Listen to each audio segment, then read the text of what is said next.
So that's inspired my little model. There you go.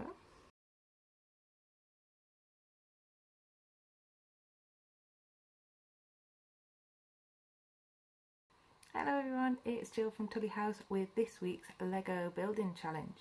So I hope you had fun last week learning a little bit about Carlisle's history and making some incredible models inspired by Carlisle's first residents, the Carvetti.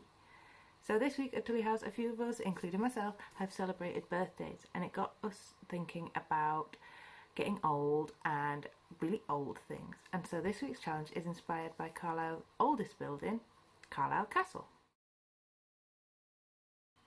Did you know that in 1092, William Rufus, who was William the Conqueror's son and got his name because he had red hair, invaded Carlisle, and that made Carlisle part of England.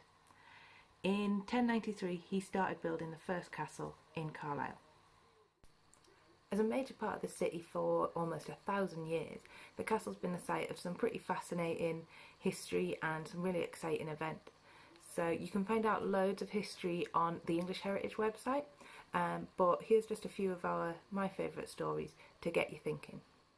Did you know Carlisle Castle was once home to a queen? About 450 years ago, Mary Queen of Scots fled Scotland to seek refuge with her cousin, Queen Elizabeth I of England. She arrived in Cumbria after rowing across the Solway Firth. I don't think she did much of the rowing herself.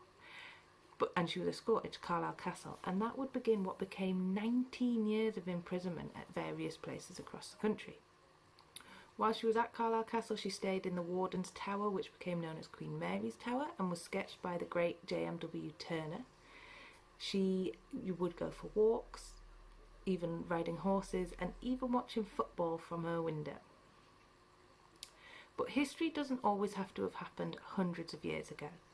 We know right now we're living in the middle of a huge historic event. So my next story from Carlisle Castle, which has inspired my little build, comes from just a couple of years ago. In the summer of 2018, Carlisle Castle hosted the over 5,500 ceramic poppies. The Weeping Window brought thousands of visitors to Carlisle, and it was a really, really great way to remember our servicemen and women. And Carlisle Castle was the perfect place for it because it's got a military history going back hundreds and hundreds of years, and it was the home to the Border Regiment for over 100 years. So that's inspired my little model. There you go. I've used Duplo. You can use Duplo, you can use Lego, you can use Lego Technic, you can use whatever you want. Just it's all about just building models. So the poppies have inspired my model. You could be inspired by one of the stories at the castle, you could be inspired by the building itself, or maybe even just thinking about castles in general. If you were building a castle, what would you put in it? So we're really excited to see some of your models, so post them in the comments below, post a picture in the comments below, and get building. Happy building everyone!